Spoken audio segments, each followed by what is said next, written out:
special Thursday night edition of the Dapper Baboon Show. Thursday night, episode 20, live in the garden. Be there or be square. We're going to take you down underground. We're going to move it around. Yeah. As always, I'm here with my main man, Dynamite Dave. Dynamite Dave, tell the world what is going on. Oh, quite the intro, folks. Yeah, I'm always amiss that I can't provide that much energy to my intro. You know how to be a showman. It's called crank, or as the kids call it these days, crystal meth. Oh, that's nice. Is that it what does I wonders. should do? Yeah, man. Gets the energy going. Gets the blood pumping. Hoo-ah! I work fucking 12, 13, 14 hours a day. I have very little blood pumping left. You work 13, 14 hours a day. Welcome to management life, dude. Yeah, that's just different, dude. Put that carrot in front of your face. Come on. Be a good boy. Follow the carrot. Come on. It's the corporate ladder, man. You gotta have the double-bladed knife, man. The corporate ladder. Double-bladed knife, so you can stab the person in front of you in the back while you're trying to stab the person trying to... Jesus. I feel like that's a dark outlook on it. How about, everybody busts their ass until everybody wins? Well, that'd be great if it worked that way. I feel like you Sometimes have to train that almost. It's not a thing that's, inherent in most people. You have to, train them to be loyal and good and things like that instead of them just doing it on their own. Why would people be loyal? Why not? Why would people be loyal to a job that pays them less than what they're worth?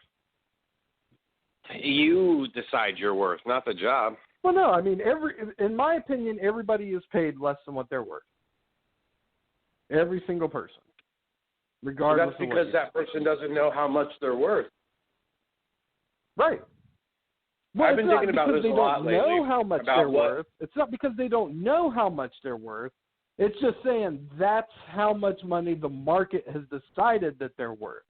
Or not necessarily the market, because we don't have free markets that actually decides that type of thing, but actually just how it's set up for them to get paid. Well, it's the capitalism game, baby. No, I think there are things that you can do.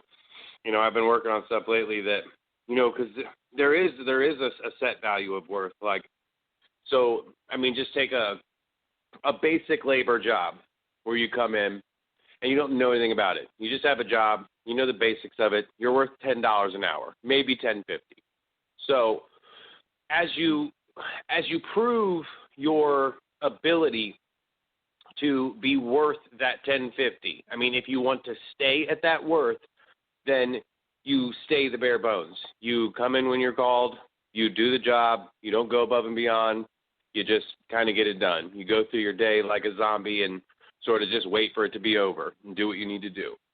Now, if you start to learn certain specific things about that position, if I do this, it makes the job easier. It makes the people I'm working with a little happier. If I'm able to, get these kind of skills and then do it, and you then prove yourself, okay, so this is worth $11 an hour or $11.25. The way that you perform is worth this because you're doing more than just the standard, regular, run-of-the-mill labor guy. So as it gets even more forward, you have to get more responsibilities if you want to be worth more than a certain level. Because once you get to a basic labor job, there's only so much you can learn and do until you either need more responsibility or you're just happy with what you're like, this is my worth. This is all I'm willing to do. So then say you move up to a little bit more advanced position of a labor job, something where you have much more responsibilities. You're handling paperwork, you're handling customer service, you're handling, sort of bill out process, things like that. Now you're worth $13 an hour, $13.50. You're in that range. Now as you decide, okay, this is the process and this is how it works, I'm okay with this. My value is about $13.50, okay, I can handle this. But if you want to start getting worth more value, you have to learn more skills and get more responsibility. So then you go up to a position where you're like, okay, I know how to do all of this, and I'm very, very good at it. What I want to do now is teach people how to do this. So now you have other people that are either wanting to be worth more or think that they can increase their value by learning how you do it because they see you being successful. So you train them and you do that. Now you're a person who sort of is in that thing where, okay, you are worth more money. You're training people how to do this consistently. You're not messing up or giving any problems. Like you have to increase your worth and your responsibility, and you have to stay at that level of impact and, how much you're doing it to be able to advance and be worth more. If you're not willing to do that, then you are exactly what you're worth. You know what I mean? Hourly labor is enslavement, Dave. Okay. It's modern day enslavement. It's not to. Okay, let me backtrack. Okay, these were strong words, and I'm not trying to discount how horrible slavery was. What I'm saying is it's a form of it. Okay, because if there's not some type of built-in value, say like I could run a multi-million-dollar corporation, and I could pay somebody $10 an hour, and that person's job and responsibility of what they're doing is actually making me say them taking part of that job is making me $50 an hour. Throw a number out there, whatever it is. Their value is $50 an hour. I'm paying them $10 an hour. If you pay somebody an hourly wage based upon that and you're making that much profit off of what the person is doing and that person holds that much value, you are not going to be able to keep that person and keep them happy or whatever and keep them working at a high level and keep them motivated to continue making you $50 an hour unless they are somehow able to share in that profit. I've thought about this for a while. But they have to be able to continue doing it. You have to know. There has to be some type of change. There has to be some type of change, and I'm not saying a basic minimum wage. I don't believe in minimum wage either, but there should be some type of built-in profit sharing for just about every single job there is. That's how you get people invested in the business and want the business to do well. You had to at one point been that person who was working for $10 an hour until you declared, until you fought for your worth until you were there. If you don't make it to that spot where you're worth what you think you are, you're not working hard enough. Like those people that are running those multi-million-dollar corporations didn't go, you know what? I'm not making enough money for these. They kept going and they did it until they were worth that, and now they're the owner. Yeah, not necessarily. You know what I mean? Not always. Not always. Not always. There are certain, rich families where they just give it to them. Let's not sit here and think every single person who's fucking, or even the vast majority of people who have run business or whatever didn't start off with a head start. But that's not discounting the people that have worked hard and self-built themselves into what they've become. I'm not discounting that.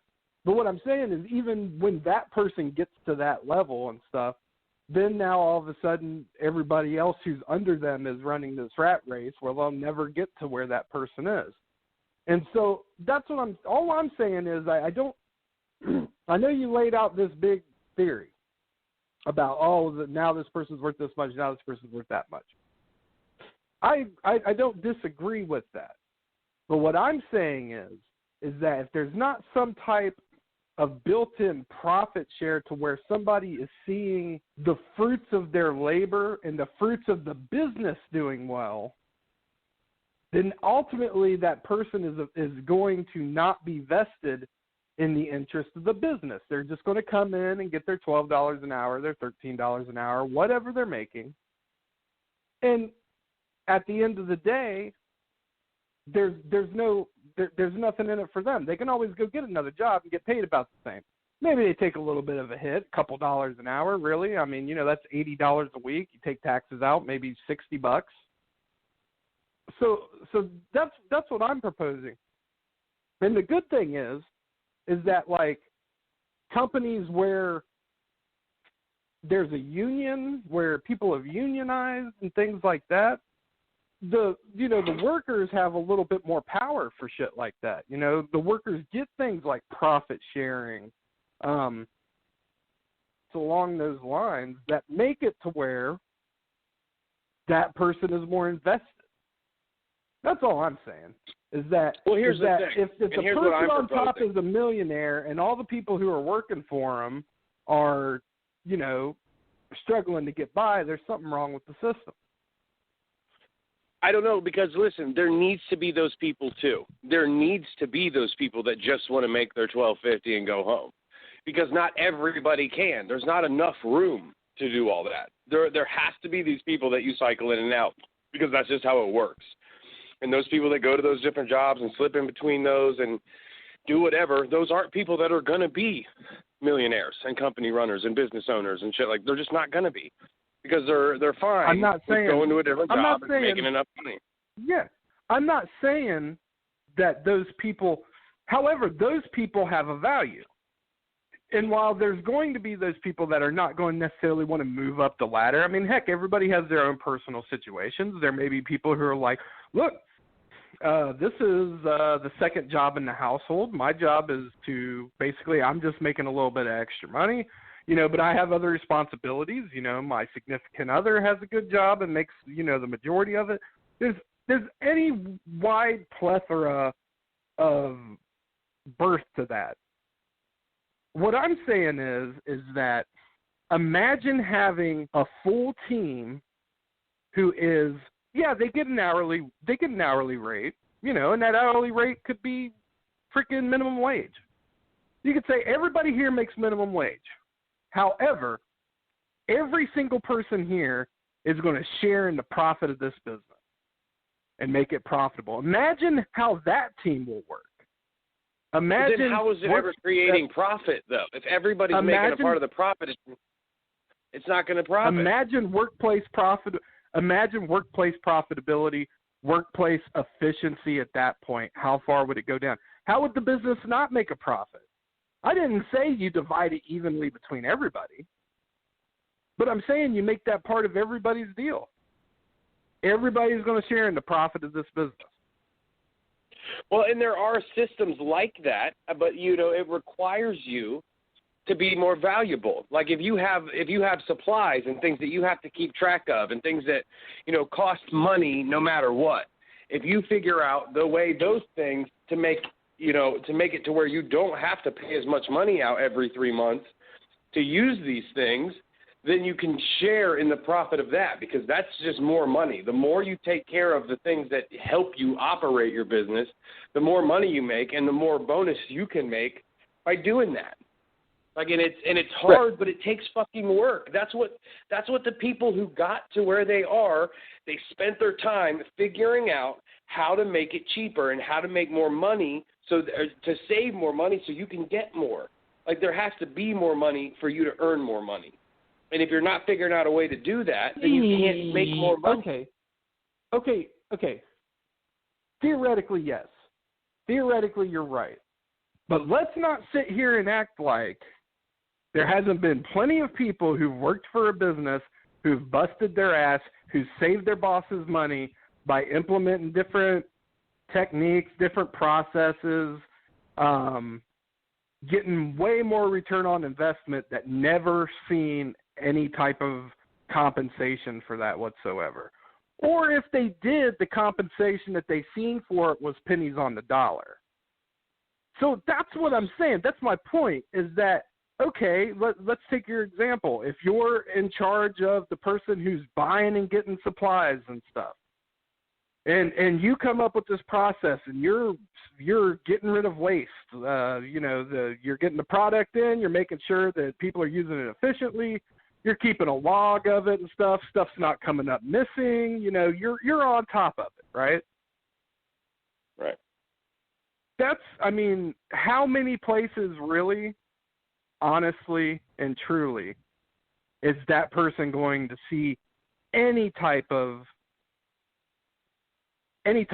share in that profit they're saving? I'm a part of one. I'm going to bump you up $1 an hour. Here's the thing. It's not your fucking money that you're doing it with someone else's money. Like you're trying to make it. That's still, you didn't have to pay for any of that. You didn't have to use your credit or your bank. None of this is coming out of your wallet whatsoever. So like, if you figure, and that comes to the point, is it the boss's fault that you're not getting enough compensation for it? Like, you should be having conversations like, hey, if you have a really well thought out, lucid fucking report of this is how much money that I have saved doing this, you then say, hey, listen, this is what this is worth. I want to make this amount of money if I bring you this amount. And most people, if you're not like completely have your head up your ass, they'll be like, okay, go for it. Absolutely. If you can bring that kind of return on this every single fucking time, yeah, I'll pay you this much. I'll pay you exactly what you asked for. Like, you have to be able to have those conversations and go in there with confidence and show them that you know what you're talking about. Otherwise, you're like, okay, well, this is my fucking money, not yours. What are you like? Well, you're missing my point here, Dave. I'm not saying it's your money. I'm not saying it's their money, right? But it's, you were a good steward with this person's money, right? This person entrusted you with this thing, right? And they're doing a good job with it. Now, what you're saying is that if that person can, knows how to run spreadsheets, knows how to actually negotiate, knows how to actually sit there and vocalize that this is what their worth is and stuff like that, then yeah, they should, then chances are they'll, if they bring that up to the boss, the boss will reward them for it, or the owner, or something along those lines. That's not usually the case. And not everybody's really good at that. Somebody could be really good at their job, but they're not really good at negotiating. And that's why they're worth $13 an hour. Okay, so I would venture to tell you that person's skill at negotiating is more important than how good they are at their job. And that I can show you 9 out of 10 times that a good bullshitter will make more than that person who's steady, reliable, and good at their own job 9 out of 10 times. Oh, yeah. I've seen it, too. I know people that just have a really good sort of explanation for what they're doing, and that, like you said, they just have a mouthpiece, and it's less, and they're not very good at their job. They just, they're able to sell what they are doing very, very well. Yeah, I'm one of them. So, and here's what I'm saying, though. Scrap everything you know. I'm not saying whether or not somebody has the right to do it. I'm not saying whether or not it should be that way, or I'm not saying anything like that, but I'm saying imagine a workplace where everybody shared in the profit, where the owner said, you know what? I want every single person on my team to be a star player. I don't want just one star player. I want a star team. I don't want to be just freaking Clyde Drexler and the Portland Trailblazers.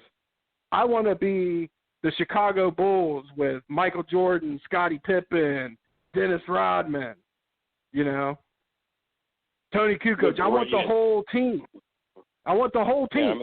Best right? One. Mm-hmm. Imagine that. So imagine that. Imagine everybody working towards the same goal, and that goal being making the company as profitable as possible. And there's a dollar.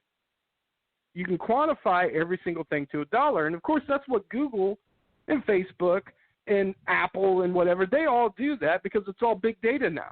every single piece of information that you put out online has a dollar on it, and these companies are buying them. So if they can figure out the fact that, hey, there's a price for every single thing that this person types and says, and I can sell that to advertising companies who are now going to be able to advertise as this person based upon that. If we can put a dollar on that, why can we not put a dollar on things like customer service, things like that? How much money, how much profit is this good customer service rep bringing your company? And if the company's being more profitable and there's good customer service and things like that, how do we roll out a way that everybody is a part of that and everybody's profiting on that? Because what I'm saying is, and my whole point of this is that given time, you can give that person a raise. You can give them $1. You can give them a couple dollars, whatever. You can say, you're my top customer service person. You get paid $1 more than everybody else. Eventually, that person's not going to care about that extra dollar. Like I said, just ends up being like an extra $60 a week. But how do you keep that person to where they're seeing an actual stake in the company, where they're actually getting some type of profit and reward based upon how the company's doing? Yeah, I mean, I feel like that happens a lot, especially in that. I mean, you get percentages of things, but based on how much you're able to sell. And it may be a small percent, but that means you just have to sell a lot, which is like, and see, some people are like, well, I just want to sell less but get more for it. Like, well, no, that's what people just don't understand. Even like some of the basic stuff. Like, yeah, you're only making a certain amount an hour, but you can make a bunch of money out there if you know how to talk and get things done. Like, and some of these people make way more money than I do in a week because they have, I mean, it's all about knowing how to talk to people and show them your worth and being that extra bit of it. Like, it happens at every level. It's just you get more for, once you get to a level where you've gotten to a point where you can have other people do it for you, then you find out what those rewards are. And it can't be all the time. It has to be based on how the company's doing, like you said. So if company's doing bad, people can't be getting bonuses and percentages and money and shit because all this money, there's a lot of money going out. Lots of payments to things and rents and, there's lots of money. 35 different people that are making that much money and things like that. Like, there's a whole bunch coming out. So if you're not having enough to where it can go around, it has to be that way. And if people don't want to step up and be those superstars and be the A-plus team, you're not going to have that money to get it done anyway. So, like, it's always a balancing game of having the money and the staff and the stuff to be able to do that kind of thing. And I don't think it can't just happen off the jump. Like, here's a bunch of money, let's do it. You'll go broke. Well, it's not a bunch of money. You see what I'm saying? It's not a bunch of money. It's a percentage of the profit, right? I worked at a place one time where I was killing my goal, right? And I was told that if it was expected for me, it was in the budget, it was expected for me to bring in, I'm just going to throw out a made-up number, $40,000 in profit that year. Now, I know that's a ridiculous number because it's super low, but it's an even number. Expected to bring $40,000 in profit that year. Now, I was on track that year to bring in $60,000 in profit, okay? $60,000 in profit, which was $20,000 more than what, and these numbers, I know they're made up, but they're pretty on scale because I remember the conversation. I was on track to make $60,000 on that. It was 150% of where I was supposed to be. I was on track for that. And I had a conversation with the management of, okay, well, if I do that, and if I bring you, an extra $150,000, 150% in profit this year, what's that look like? Because I was supposed to have a bonus plan, it just hadn't actually been written up yet. And it was weird because the bonus plan that was written out, I could tell as they were going through it that it was just laden with ways all types of different qualifiers and stuff in here that were just designed to take away from the money that I would be getting. So it was a pool. There was a bonus pool. And I've written bonus plans for a number of different companies. So there was a bonus pool. And if I hit everything, every qualifier possibly, I was basically going to get, out of that $20,000, I was going to get $1,000 for a year.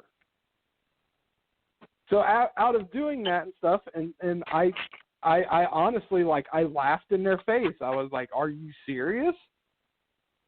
So in order for me to bring you an extra 50% of profit that you wasn't even expecting, I'm going to see only a bonus of 1,000, which is, you know, a 1/20th of this whole pie.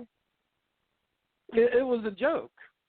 And well, in my experience in this, as a writing bonus plans and stuff like that, usually those bonus plans are written with different ways and stuff to remove, you know, money from the pool, the cash pool of the bonus that is possible.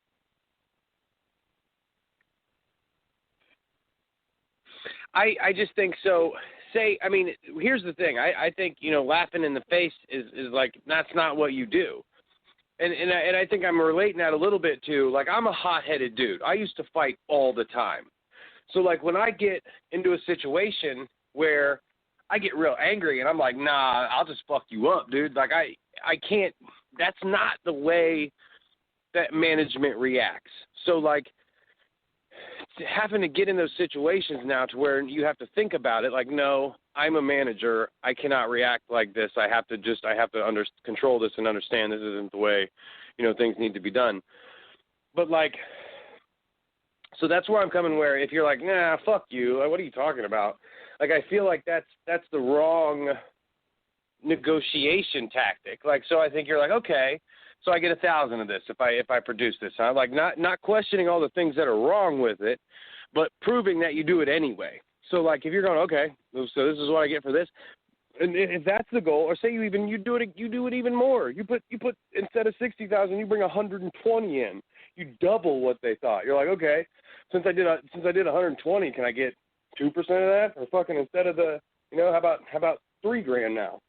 And then they're not going to be like, nah, sorry, nope, we told you it was one. Like, they're going to be like, yeah, hell yeah. I mean, fuck yeah, you did a good job. And regardless if you know that you should have got way more of it or anything else, it's about completing it. Like, so I remember one time I was having conversations where, and I was bringing in. This reminds me of a conversation you and I had where you were trying to negotiate a salary, and I was telling you what you should try to go for and how you should negotiate it. Well, but here's the thing. I just think, like, you know, back in the day, I was doing so much more money than everybody combined. Like, I was unreal doing sales. Like, just fucking holy shit. And, you know, there was one, like, where I sent, you know, little jabs, like, hey, you see what I sold this week? That's what I'm worth a year. Like, and, you know, there was times I was selling like $120,000 a week. 20, 25, 28, 26, 20, like, and I just had $100,000 weeks, like 6 weeks in a row. So it was like, you know, there are just things that you have to do. Now, some of the responses are, can you do it again? Or can you stay that way? Like, can you keep it up? Because I was making plenty of money off of all the shit that I was doing in the hours that I was working. I was happy. I was good to go. So when you prove, like, it's consistency and you keep having these conversations about it and you keep showing your worth, like, you know, you did it once. Big fucking deal. Like, but can you do it again? Can you do it 10 times in a row? Like, can you? And then you just do it. And then at some point you can have those conversations where the leverage is different. You're like, hey, I know I can do this. I've shown you that I can do this. Let's make a deal. And somebody there that you are worth more at that point. You have a value assigned to you now, and if you understand what it is, and they understand that you understand what it is, you can achieve that. Like,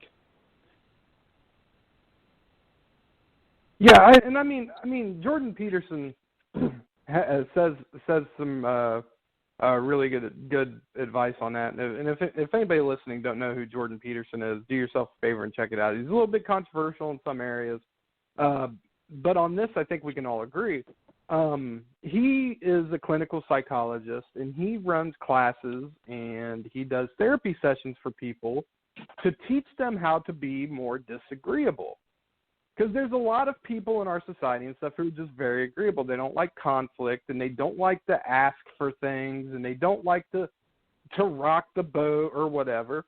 But there are people in situations where, they may feel like, yeah, I do know my own worth and stuff, but they don't know how to really voice it. They don't know how to really negotiate.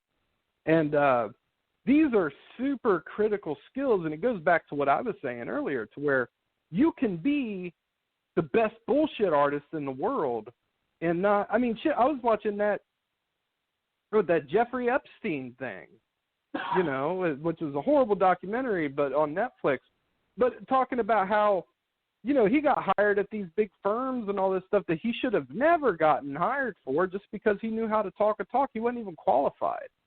The same thing with the whole Jordan Belfort thing and stuff. He should have never been selling stocks the way he was and everything, but he was a good bullshitter. He knew how to talk, and he knew how to do that. And a lot of and don't get me wrong, if that's backed up with good work, you'll be a rich person.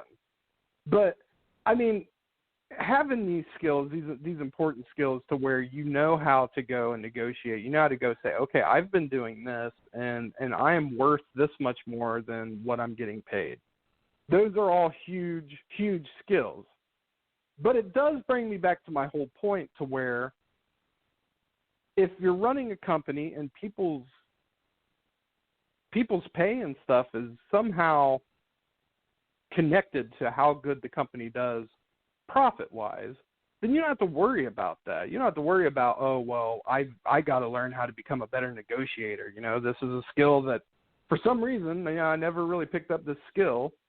And, I'm good at my job, but I'm just not really good at going in and asking for this or making my case or whatever. My whole point is, and it just seems like common sense. Some of these huge companies that do really well and have really happy workforces. I know these are huge companies, but just as examples, Google, Amazon, and things like that. They have built in place stock options, profit sharing things, to where people are invested in the business. Google, some of their divisions, they have a thing in place to where they say, okay, out of the 5 days that you work, each day, an hour of your day, you have to spend doing something other than what is your normal job. Right? We don't care what it is. But you do something for an hour that is outside of what your normal job is. And the only caveat to that is you have to share it with everybody. You have to share your ideas.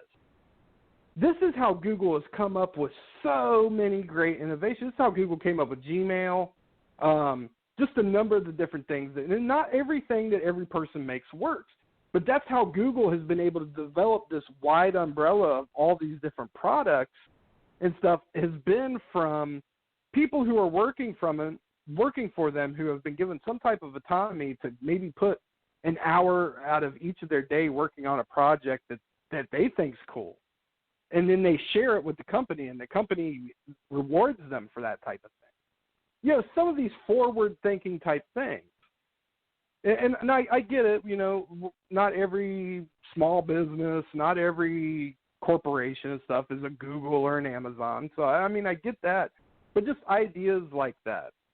Well, and I think part of being of good management and things like that is listening to those ideas and seeing what works out of them, and then applying them, and seeing if it works and stuff like that. It can't always be right, though. There are certain situations where this stuff works. Like, if you just follow exactly what it says to do, you'll be correct. Like, you'll figure it out. And then if you do find a piece that's like, wow, I think I could do this a little better this way, and it does work, then I think at some point you are able to, reward yourself with it. Like, I don't know. I mean, it's the same thing as like those people, the people that came up with a really interesting concept and got it to work. Of course, they're making money off of it and you know, sharing with the company because they're making it more valuable. So, I mean, if you're able to do that anywhere, I think that would, you know, put you ahead of the game. But and I agree with that. And here's my question: how many places have you worked where people have been given that type of autonomy to, like, basically come up with, like, hey, we're going to take a part of your day where you're not just going to do your mundane thing that you do every single day, hour on hour and hour, and we want you to work on something that you think is going to make the company better. The only caveat to that is two things. One, it can't be what you normally do. It's got to be something outside of what you normally do. And two, whatever it is, you have to share it with everybody. How many places have you worked? I've never worked at a place like that. I never have. That being said, I have worked at places where I've done that on my own, where I've done that type of thing on my own and came up with things on my own and stuff. And yes, it was a thing that worked well for me. You know, I came up with a number of different processes to streamline things and stuff that ended up being adopted that did work out well for me. But I've also know that I have certain skills and stuff. Like, I'm a really good bill collector. I hate bill collecting, but I'm really good at it because I spent some time doing it. And there's also been some things where I've shown certain people who I work for and stuff like, look, on the side here, I've kind of been collecting on these old accounts and getting this money in that was lost. And, you know, I think that I should get a bonus for that. Like, especially you got these old accounts that nobody's been able to collect on, and you've already basically written it off as bad debt. Well, how about you give me a list of those people? I call them, and let's say if they owe $100 and you've already written off this debt and you don't even think you're going to get it, but I'm able to collect on it because it's old, and I'm able to get $80, you know, or 100. Say I'm able to get the whole thing, but maybe I can settle with them for $80, or I can set them up on a payment plan or something so that they can pay that off.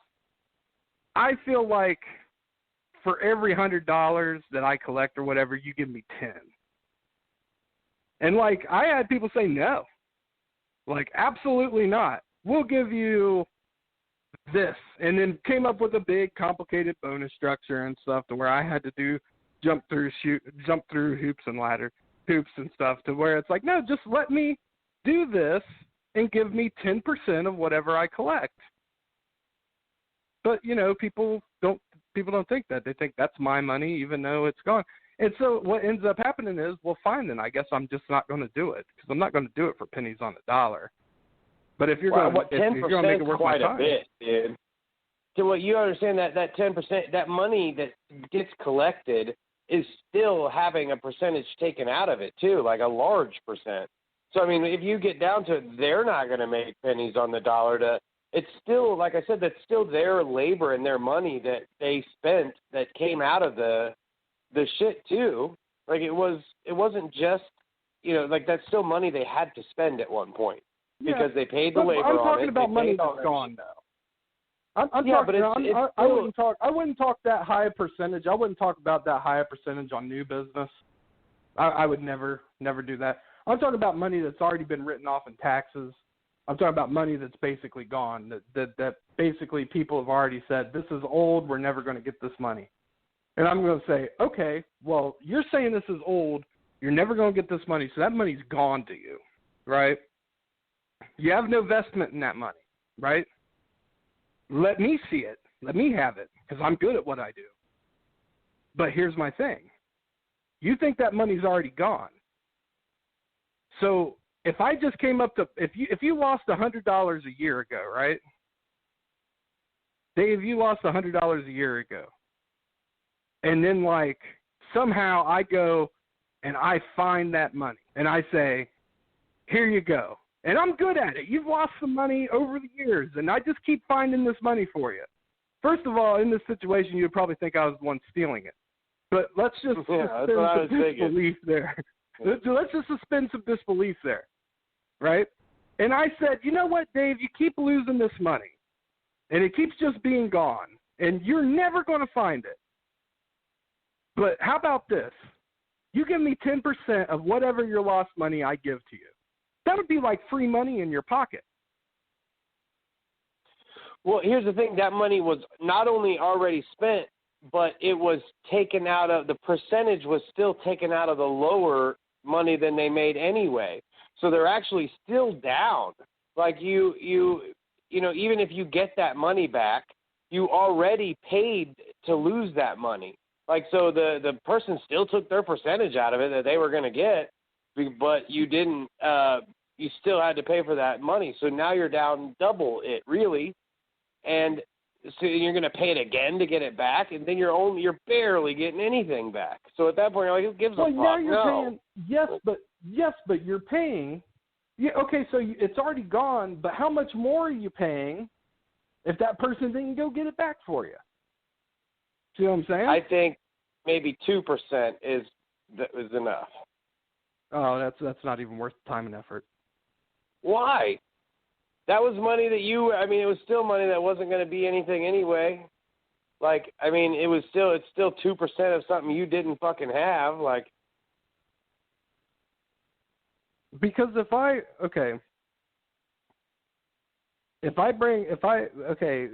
a time, effort, money, and skill set thing, right? When you know what your particular skill is worth, and that's important, right? Bill collector, I would never accept a 2% collection fee, pretty much.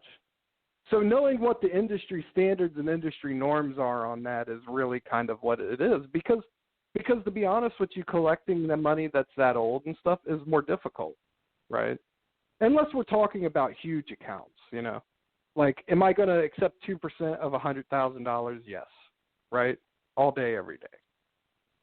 You know, but when we're talking about piddly amounts and stuff that, you know, yes, they do add up over time, but the time and effort that goes into tracking down somebody, getting a hold of them, and convincing them to pay, that is a skill set that is actually really valuable in the market. You know, as much as people hate bill collectors, the ones who are good get handsomely rewarded for being very good. There's a reason why people do that shitty job. It's because they get paid good for it, right? So I mean, that kind of goes back into what we're talking about knowing what you're worth, right? If you know what you're worth, do a job for less than what it's worth. If it's still more than zero, yeah, I mean, why not? Like, if you have the time for it and it's not taking away from more money that you could be doing something else, and it's something that fits into your daily shit that you can make more money from just doing it, and you're good at it and you don't have to try and it's not all hard and shit, like, why? I mean, at some point you have to do it for that cost, because even if you are good at it, there is still no record of you really doing it. You may have some experience at another company, but you haven't had experience doing it for me. So, like, at what point is it worth more? I think when you're first doing it and first having that, like, experience, then yes, like, do it just to what you can get. And then after a period of time, when you show these results, like, holy shit, yeah, you brought back fucking $36,000 this year and shit that you did. Okay, yeah, like, I mean, I feel like you have to show it first before you can actually get really paid for it. Now, if you've shown that you do that, now year 2 of you doing this, and a year's not that long, and if you do, you know, are able to say, hey, look, $36,000 I got returned here from this, blah, blah, blah. Okay, yeah, I'll give you 2% of that. That's a good amount. So in the second year you do it, you're like, okay, now I know I can get at least 2% out of this, and you get more. Like, hey, yeah, I'm on track to do $86,000 of money not been paid return this year. Holy shit, $86,000 we didn't have, you know. And then you're like, I think I would like, you know, I think 4% of this is good. You know, if this is what this equals out to, yeah, I go for it. I feel like that's you earned that. And you just keep, I mean, you have to build that relationship and that trust and that tenure of doing it. or it's not really worth that much if you do it once or twice. Like, who cares?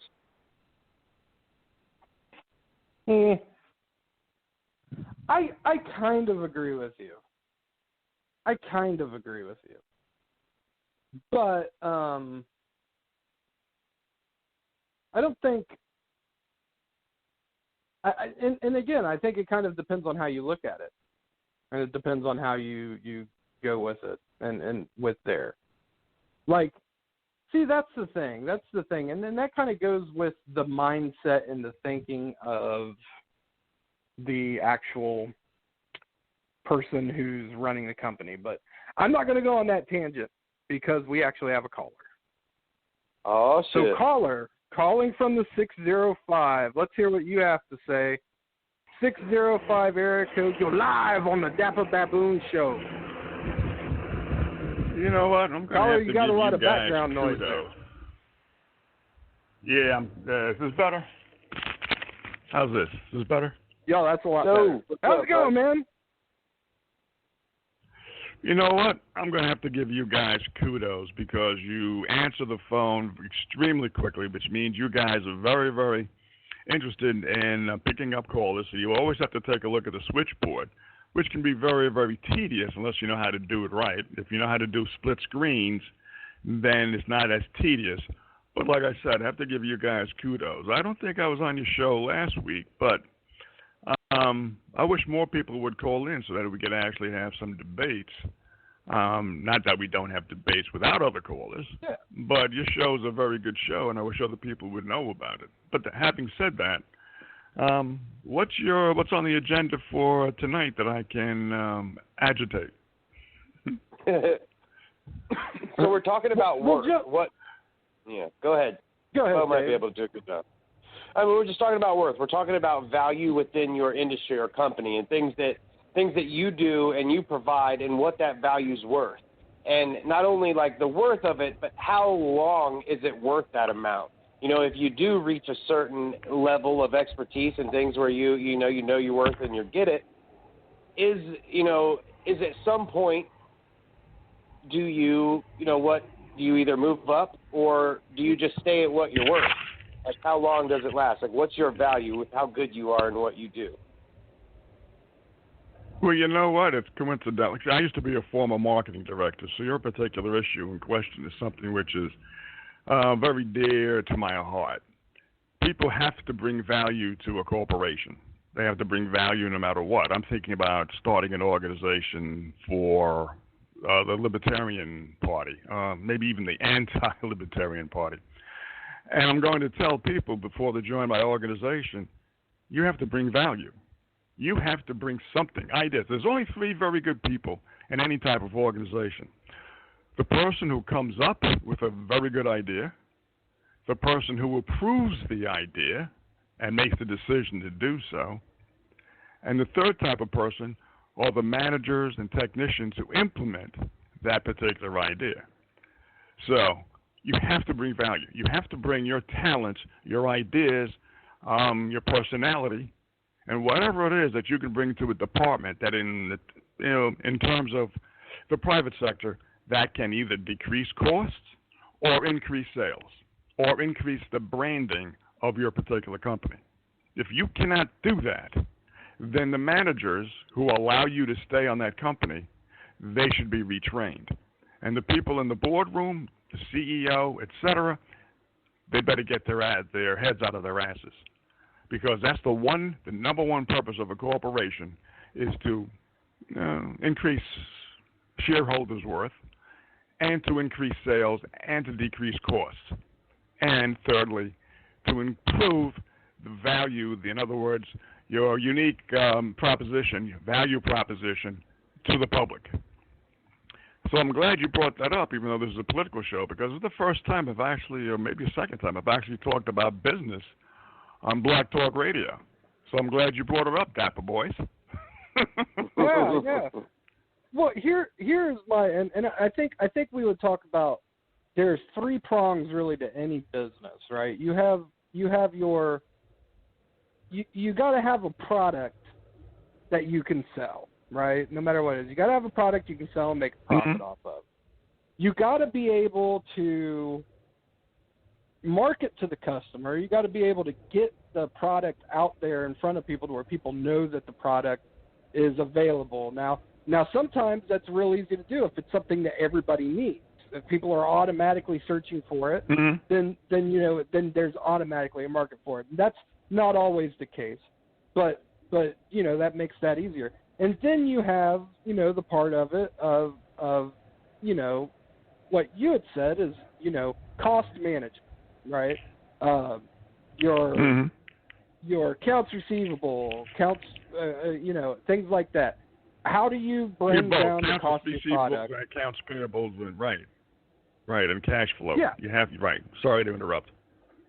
Yeah, certainly. But here's my point, and I had kind of gone over this earlier, but just to re-go over it, is that every single person in that company, every single person has a value, and every single person is, when we're talking about an hourly wage, and it's almost it's an hourly wage is a crock of shit. Now, I'm saying that people could get an hourly wage, but I'm saying to have a company or have people who are working for you who are truly vested in your business, they have to somehow have some of their money that they're making tied into the profit of the business. Imagine a company where everybody who works for you makes basically, whatever the base amount is for what they do, and then on top of that, they have some type of profit-sharing model in place to where everybody is invested in the success of the business model.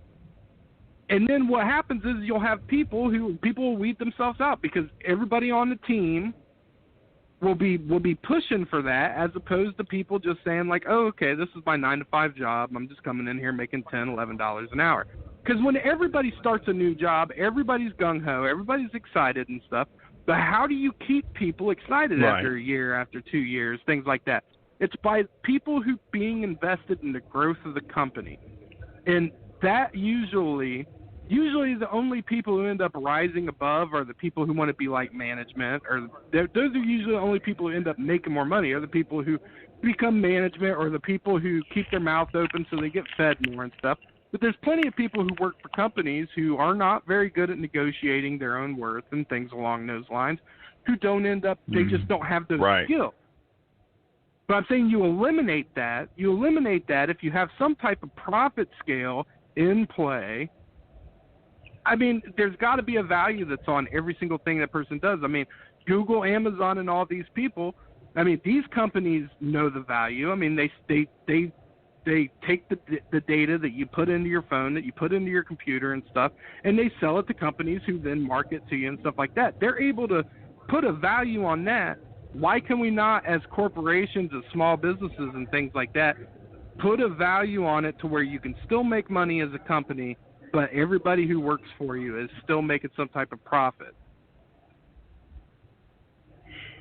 Well, I think that the people who work for a company, if they believe that at the end of the year, their bonuses are going to be dependent upon their particular value and the value of others, and ambition has to be a part of this too, because if you're working in the warehouse, generally you don't have a good education, and you don't give a rat's ass except for that $10 an hour that you're making.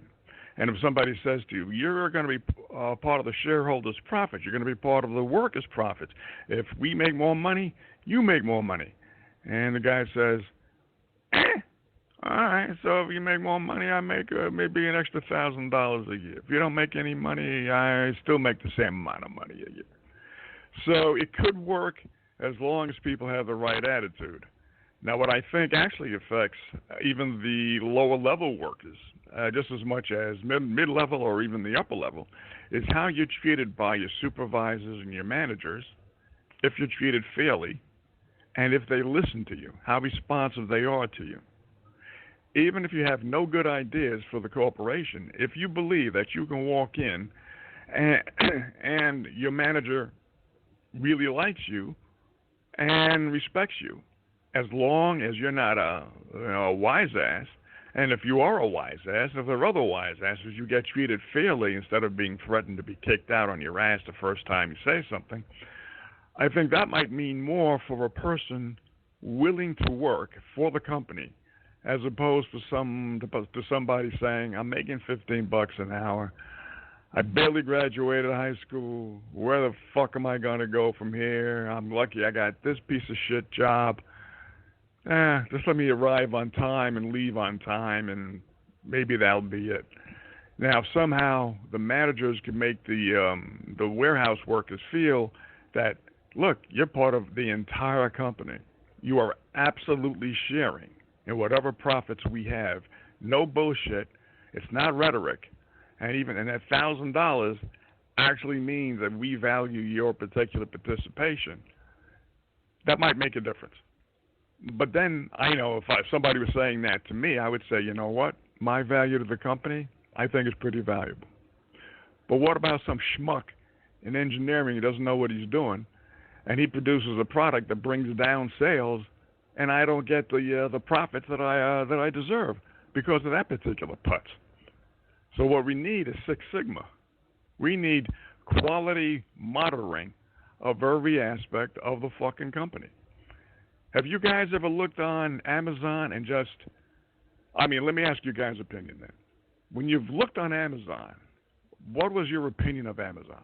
Just the website and how it operates as a website. I think that, it's very customer friendly. It's easy to use. They give you a lot of, options to they make it to where you almost have to buy it. All of it is sort of, it feels trained towards you. Because you can find anything you want. And even if it'll still show you things that you've looked for. It'll show you other people that are offering these things at different prices. It'll show you and they just offer you every convenience that's possible to get you to buy from them. And it works. It's easier. I have to click one button and I can have it delivered to my house. Yeah. Anything. Absolutely. You can take a look at your past orders from years ago. You can make contact. Now you can make online chat because, there was a time years ago when Amazon was around 2000, 2002. You could actually talk to a customer service rep. You can't do that anymore because it's so big. But you're absolutely right. It is a brilliantly designed site. It is so brilliantly designed, people don't know how brilliantly designed it is. And as you were saying, it's there to make everything easier for the consumer. That's why it is taking over the retail stores. Because when you go, how many people go into a retail store and talk to a store clerk and actually get that kind of customer service? You're talking to nobody in Amazon. It's all automated. Yeah. Right, zero. And how many people, when you go into a store and you say, "Oh, excuse me, I'm looking for this. Can you tell me where it is?" And the fucking asshole says, "Oh, yeah, it's over there." "Oh, where's there?" "Over there in the back."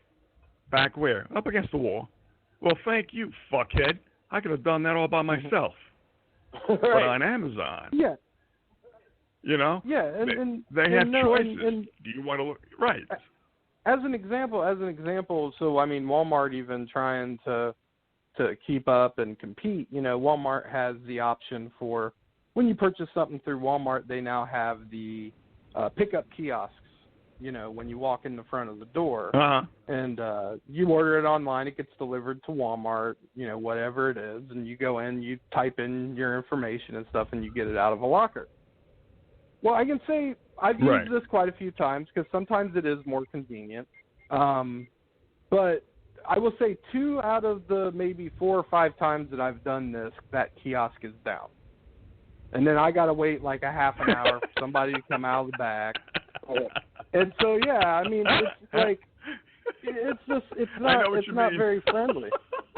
And the thing that we were talking about earlier is that part of the reason why these companies like Amazon and Google and stuff are able to refine this experience and come up with these great ideas and stuff is because they give the people that work for them a lot of autonomy to work on other ideas other than what's in their own job field.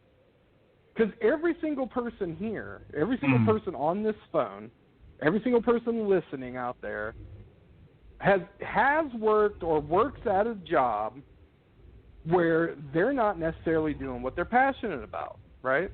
Like, you might like your job, you right. might love what you do and stuff, but it's not your passion. But if the job that you worked at said, hey, I want you to take a couple hours out of your day every day and just work on something that you like, and somehow tie it into bringing value to this company, you know? Imagine the innovation that you would have in that job. But the funny thing is, that's exactly what Google does. They take these highly intelligent people that they pay Google's and they give them a for couple hours a day. Yeah, and they that's how they came up with. That's the reason why they run everything. You can't do anything without having a Google account. It's because all those different products are tied into it. Yeah. You can have an Amazon account. I don't know how long. Amazon to me is brilliant. Walmart, if you compare Walmart has a very good refund policy as well. You can take anything and keep it for 90 days. Any product that I've seen, and if you don't like it, you can send it back, which to me is good. Amazon has 30 days if it's guaranteed by Amazon and the dipsticks that sell their products on Amazon. They may or may not have 30 days. Some may have a year if they're really good. But the only thing about Amazon I don't like is that when you buy something from those particular vendors, you're always talking, if you have to a customer service rep who's a fucking dope. Somebody who doesn't understand English. And I'd like to submit an idea to Amazon. Give Americans or people from Britain or people who speak English, give them a choice. Let them know which companies are located here in America as opposed to overseas. I just received something today. It was electronic equipment. No fucking instructions. How am I going to use this? This is the first time I'm using this particular type of equipment. No instructions. I'm just imagining right now how much better customer service would be that if instead of these call centers all being loaded in India and the Philippines, if it was just like everybody, like that's just what Great Britain does now. Like Great Britain's job is to be customer service for the rest of the world. Like everybody would be happy. They'd be like, yes, Governor, I get you all set up here. You know, I can't even really do a good British accent off the top of my head. All I'm saying is it would be pleasant. I would much rather talk to somebody with an English. Yeah, I'd rather talk to somebody with a Cockney accent than an American accent every day. They would just make me feel better about the day. I would just feel. I mean, yeah, I think we should definitely push for this. Well, what I'm saying about the customer service is that I'm wishing that the American company itself, Indians, they piss me off because you can tell them it's raining out. Oh, yes, sir, it's not raining, I understand. And no, it's raining out. So you're saying that you would like for it to rain? No, it is raining outside now. But they speak English well, but for some reason they don't understand American English. But their attitude, though, is very patient. I had no problems with them. But when you have to talk to or communicate via email with these fucking clowns from overseas, you would think, why don't you hire somebody who will interpret a fucking manual or an instruction for you in English, since probably 80% of your sales is from America, Great Britain, France, and Germany. And why don't you direct your particular instructions and manuals to in their particular language, and then instead of always having to contact you to get updates on the instructions. So that's neither here nor there. What I'm saying is that Amazon is the prototype because everything is done there, as you guys know, so simply. It helps the customer get what he wants now. And retail stores, Neiman Marcus, doesn't matter what the upper scale stores are, they still don't have that customer service as a matter of retail attitude.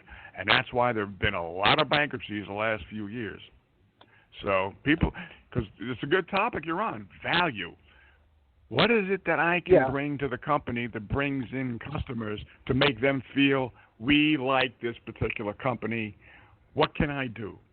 And here's another thing. When because I'm just starting out my not political organization, but politically oriented organization for libertarians, is that I'm going to tell them this is my organization. Because I don't know what you guys know about libertarians, but libertarians, they all think that they can save the world single-handedly, all by themselves. Wave a magic wand. If only people listen to them and their ideas, this world would be a better place. But hey, now I'm a libertarian. I have to tell. I'm going to have to tell. I'm a libertarian too. You've run across those people. You had to. Mm-hmm. The people think, hierarchy, organizational structure. That's not what libertarian is all about. Yeah, well, the Constitution. Read it sometime. But the thing is that I would tell people, you have to do what I want you to do. You have to bring value to the organization, as I mentioned before. But I've never had this experience, which is the kind of manager I am. If you want to talk to me about an idea, we can brainstorm once, maybe twice. But you also better write out for me the idea with a little plan involved. Because I can't hear every idea. You know? If you think it can work, let me know why you think it can work. But I'll listen to you. Also, in case, for example, there's an idea that's a great idea, but we don't know how it'll work yet. But if it's a great idea, then we can work together on a plan to make it work if you can show me that it'll bring in, well, in this case, if it'll change the minds of Democrats and Republicans into libertarians. Or in what you're talking about, Dapper, if you're in a corporation, how you get customers, how you decrease costs. Because there are a lot of people who are like you were talking about in Google. Let intelligent people become incentivized to let their imaginations flow, so that they eventually, even if one idea out of 100 is good, if that one idea brings in $10 million, that's $10 million more that you would have had. What do you think? Well, I think that's what I was saying. So, I mean, and I think too, something is better than nothing, right? So if you are, and you have to prove that you can do it, like I was saying. So if you have an idea and you can get back an X amount of dollars from it, and your owner is like, okay, right. Show me. So you do get it. He's like, okay, well, I'm willing to pay you $1,000 if you can get this done. Okay, I mean, so it may not be what it's worth, but it's still better than you had zero, and now you have $1,000 because you did this. So now once you prove that, hey, look, I can do this. Now here's what I'm projected to, because I'm good at it. Now I know exactly how to pull this money in, and I'm going to bring you X amount of dollars. Okay, if you bring me X amount of dollars, what do you want for it? I'd like $3,500 if I can bring this amount.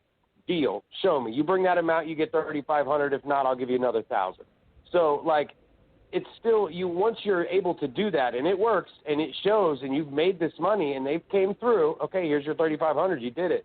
Now you can start negotiating and bringing more. Over the course of 2 years now, you can show you've brought in X amount of dollars and made X amount of dollars for it. To continue, you know what I mean, and getting more at this is what I'd like. I mean, you have to also be able to negotiate that value as you go along. But you can't just get it without showing and respecting the fact that this is my money that you're working with anyway. You didn't have it to play with before, so, like, you know, like, let's, Yeah. That's a very good idea. Show me, I'll pay you. Show me, and then we can negotiate further. Good idea. Yeah. Prove it.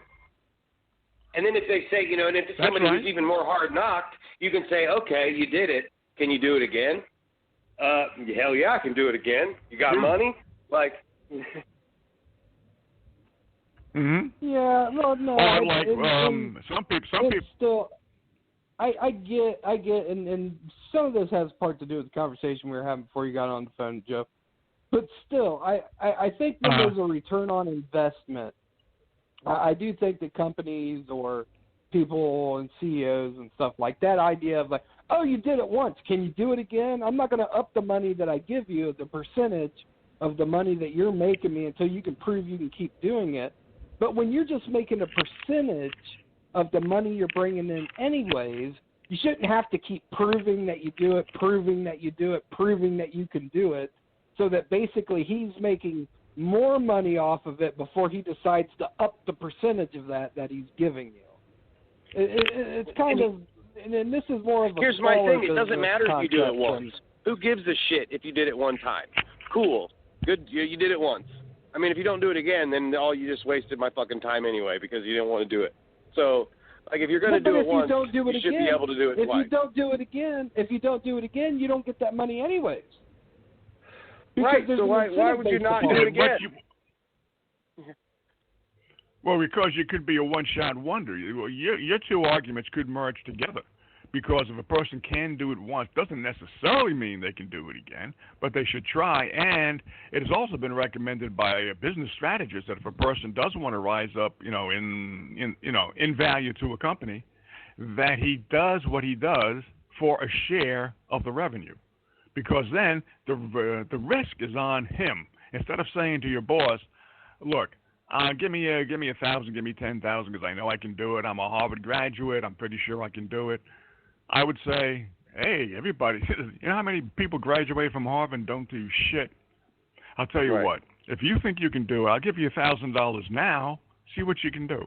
Now, if you do well, then I'll be glad to give you a percentage of the profits. If you can bring in if you can give me my $1,000 worth, tell me you can bring in $2 million, I'll give you 10% of $2 million. But if you can't, okay, I'll give you something for your time, but you always have to prove it to me. Everybody in the company, even the CEOs get ousted. Like Steve Jobs got ousted from the company he founded. He founded Apple. He got ousted. When I love that movie. They started going downhill. They went. I didn't see the movie, but I remember when he did get ousted. He was on the cover of Business Week. So. But they went to him, got him back, and maybe he had to change an attitude, I don't know. But then they went from a software company later on to a hardware-driven company, which made them beat Microsoft. Apple was always an also-ran to Microsoft because Apple didn't want to give up their software. Microsoft let everybody use their software in every PC.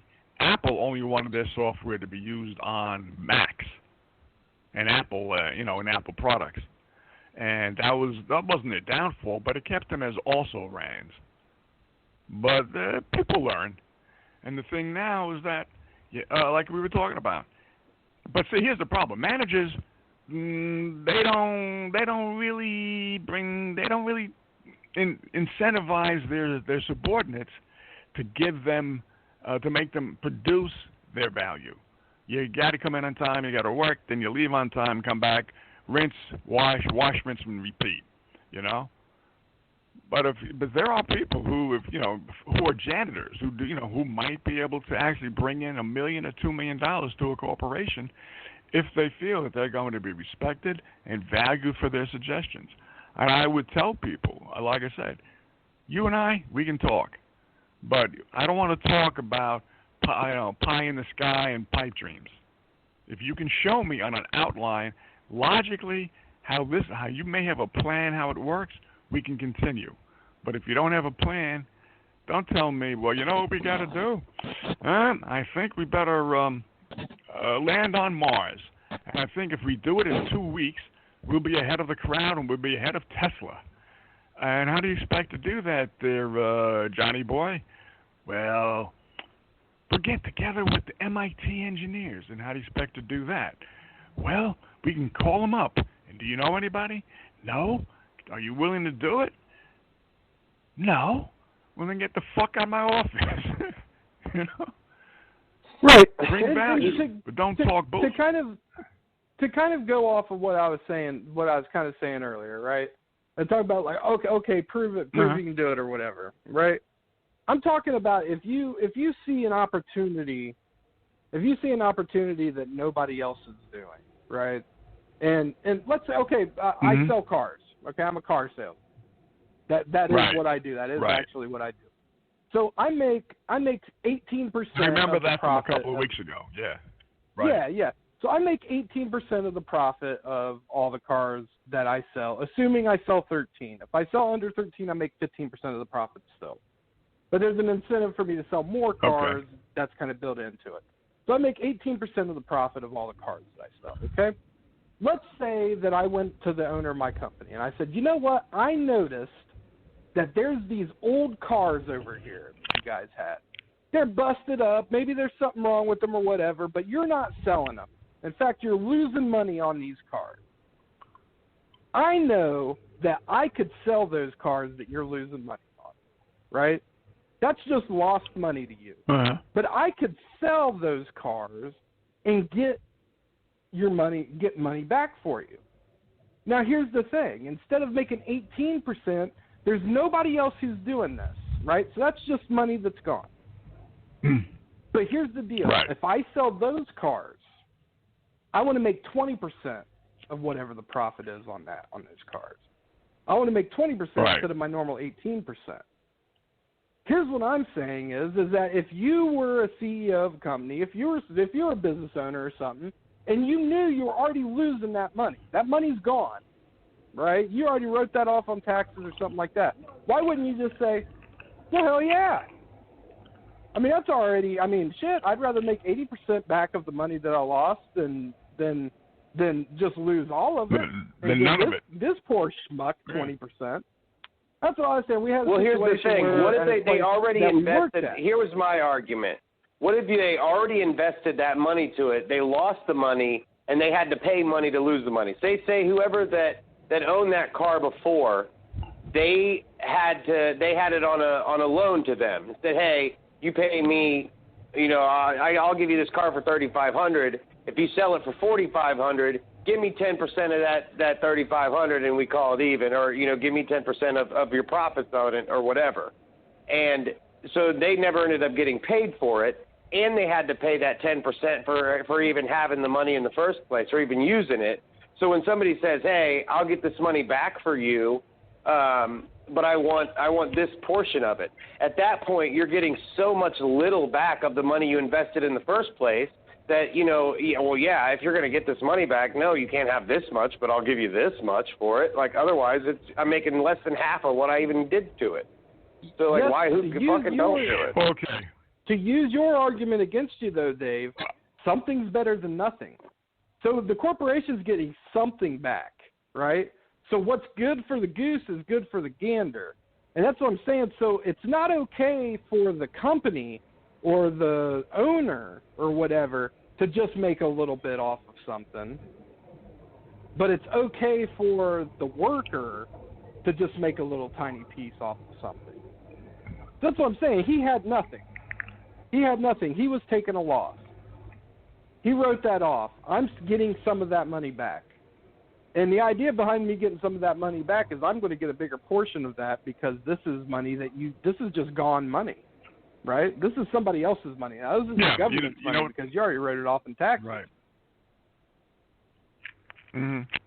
You know what the problem is? I don't find it a problem the normal way. Like, oh, geez, you didn't have a good idea. It's a good idea. But if you're a salesman for a company and you go to your manager and you say, look, over here on this particular lot or on this particular location is inventory that you're not going to sell, and you have plans to either sell it off at 90% loss or just continue paying inventory on it. I'll get rid of your inventory, and all I want is 20%. The manager's going to say, well, you work for us anyway. You're only going to get 18%. I say that's a stupid manager. If you would come to me and you would say, that's what I'm saying. Joe. Why would you do it then? Would you do it then? Because it's going to be harder. Right. Like, there's going to be more work that's going to go into more skills, particular skills required to sell that old business and get that money in that way, shape, or form. So if you're like, no, I'm all for you going and doing it, but you're going to make the same amount. Then it's like, well, I'm not going to put in that extra effort. I'm just going to keep doing my other thing and keep selling these other cars because it's a lot easier for me to sell those anyways. Exactly.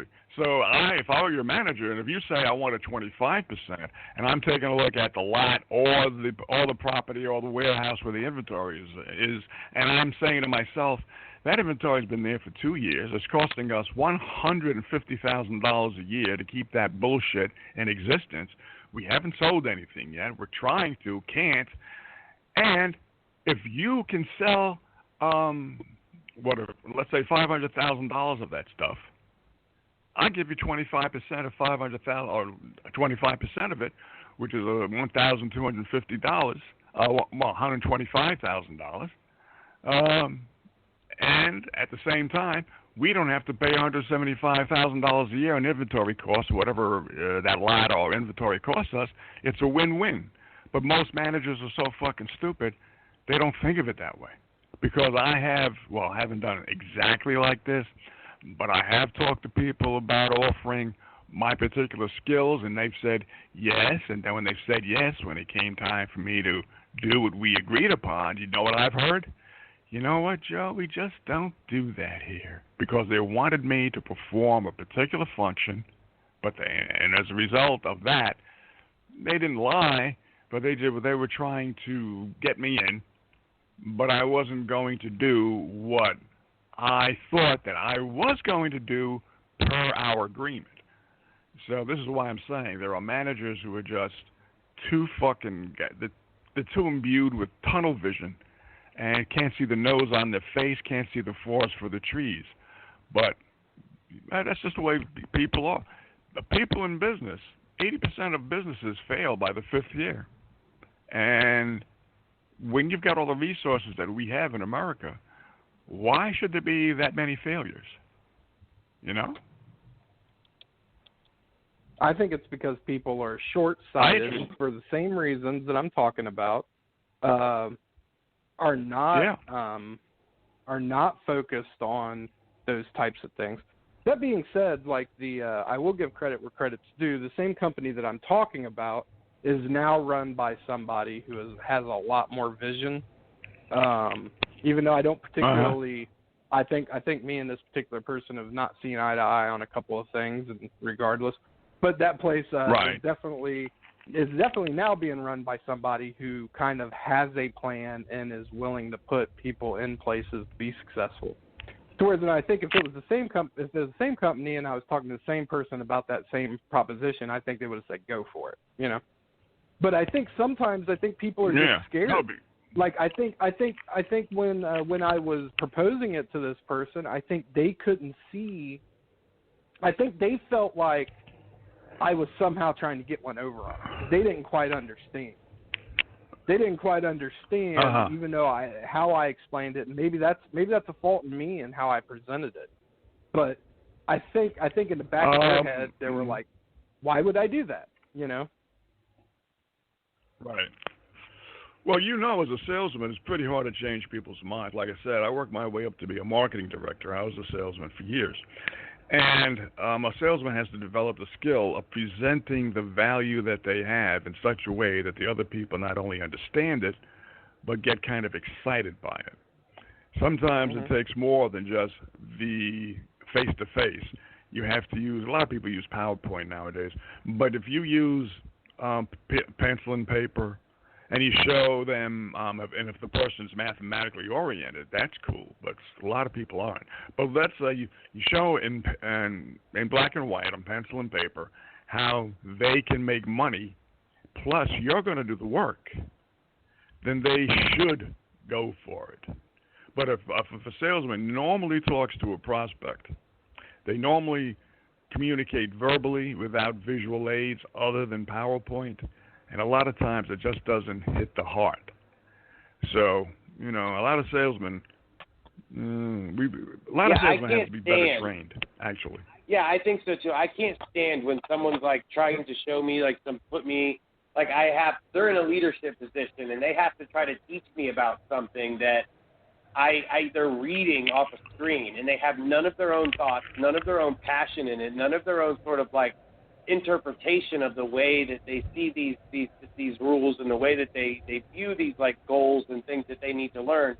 When they're just like reading it like, so B, you want to start using your employees, show them some value, show them that you do care about them, and like, so to me, that's like you're reading something that you don't really believe in, because you're not looking at me, you're not telling me like the things that you believe are, really important to you, and you don't have them memorized for one either. Like, you can't even, kind of give me your thing on it. I think that's really exciting, like, correct management and training is to, show them what you that you're passionate about and that you care.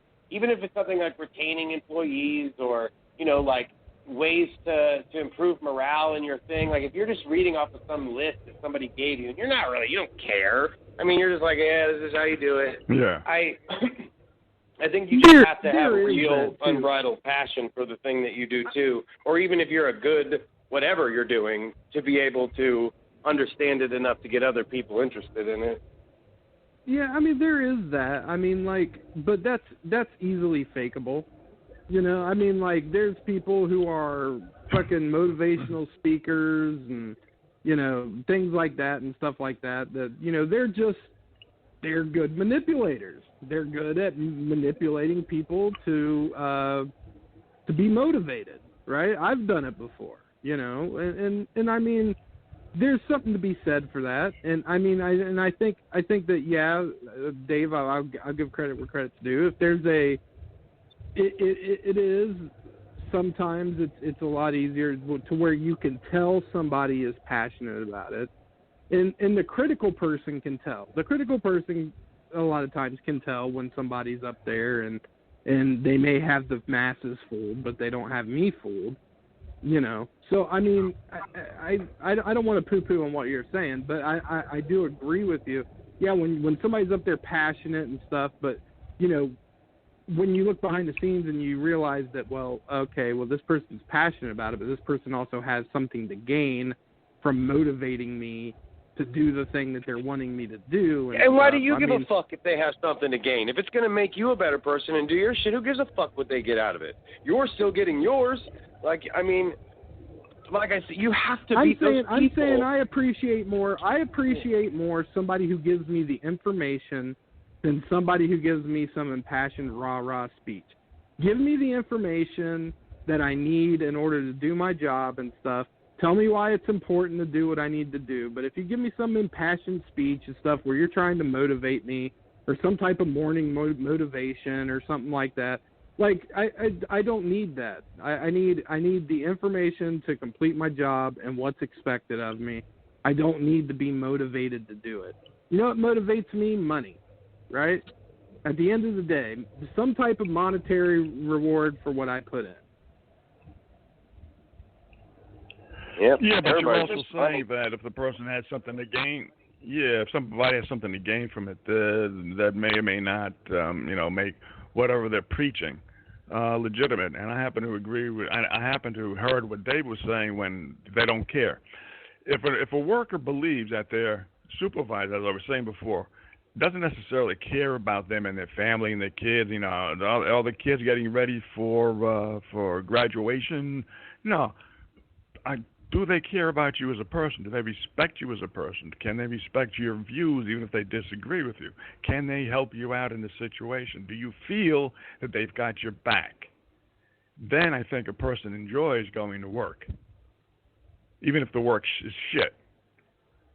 Right. But if a person is just there, if a person is just there acting as a mannequin and producing what the company wants them to do by getting up there in front of a screen and then telling people, well, this is what we can do, and yet he has no passion, some people will say, you know what, as long as the information is good, I'm okay. Other people will say, that person's a lifeless person just being paid to be a mannequin.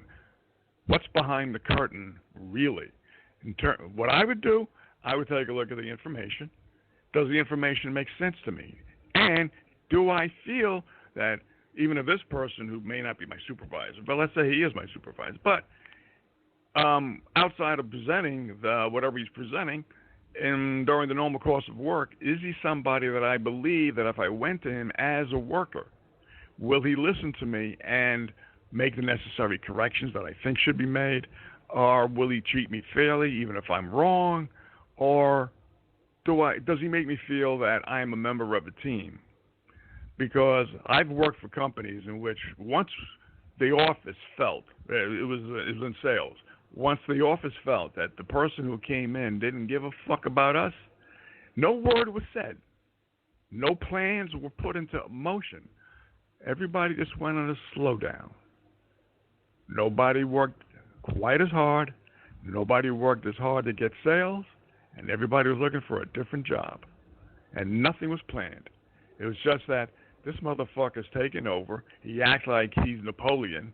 And he's giving these draconian new policies. Okay, fine. After a while, nobody was there. You know? Because you really got to show your employees that you care about them as people. You don't have to be rah-rah. But once you talk to your supervisor, is that supervisor listening to you and not blowing smoke up your ass? And in the more enlightened companies, is there a suggestion box where I can actually make a suggestion, it's actually listened to, and it's actually acted upon, you know? So I think those are the motivations. Money hasn't motivated me as much as can I move up in the corporation with my ideas? Will there be people? I worked for a company where one chick was working against me because I got there after she did. She was there for about 6 or 7 months before I was, and she thought she was in line for supervisor position. And I got there, and she thought of me as a threat, and she tried to get me fired. You know, yeah, but and you're going, and that's going to have that. And we mentioned that earlier. It's you got to have the corporate ladder knife. You got to stab the person in the back in front of you while you're stabbing the person who's trying to stab you in the back. So I mean, and what I think what it boils down to is the whole conversation that we're having here, and it's kind of abstract because we're not talking about anything in specific. Is really how do you create an environment that creates star teams as opposed to just star players? Because no matter where you work, if you have the attitude of, to where I would say, while I agree with most of what Dave's saying, what I think that kind of on the two sides that we're having is that, yes, if you rely on people on getting somebody in there who has the drive, the passion to do it and stuff, and as you reward that person's going to become a star player. However, would you rather, I've worked at many places where that type of thing does happen, where you have the star player and that person gets rewarded and stuff like that. But how much more profitable is it if you have a star team? And realizing that not every single person's built that way. And that there's ways of moving up that necessarily everybody could have that same value. And let's say everybody could possibly accomplish all those types of things if you knew how to talk to that person in the same way. You know, like, Dave, I'll give you all the credit in the world. You were given an opportunity at a time where, for you, opportunities were kind of low. Like, there was situations and stuff to where, like, you know, there wasn't a lot of options necessarily, you know, and what you're doing now is definitely not what you went to school for. Although I think that your school training and stuff has equipped you to do, you know, all those experiences have uniquely equipped you to be successful at what you do. And that's the reason why you have the drive and that you push forward in the way that you do going forward. But I also think that, you know, some type of plan, you know, then that's the reason why, you know, Google's, Amazon's and stuff, they have share options, you know, they have stock options for their employees and stuff. In some way, shape, or form, those employees are actually sharing in the profits of those companies through stock options and things like that. I would like to see more smaller businesses and stuff where, you know, people are making $10 an hour and stuff, but there's some type of incentive, you know, other than just, well, hey, if the company goes out of business and you don't have a job, some type of incentive for the company to do well, and I think that would cut down on a lot of inefficiencies in the workplace. It would increase the amount of productivity in each person at each hour that they actually put out across the board, other than just creating star players. Well, I've worked for companies where they've said, we're a team.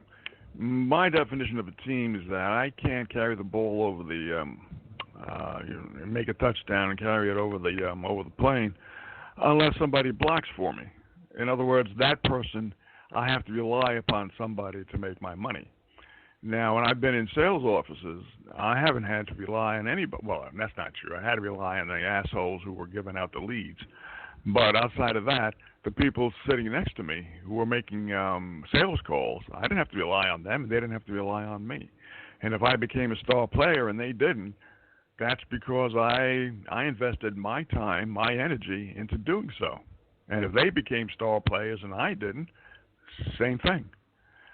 So, but as long as the supervisor makes us feel that we're kind of unified, and again, my particular opinion is that if the person that I'm working for makes me feel that I can go to him or her, they will listen to what I have to say seriously.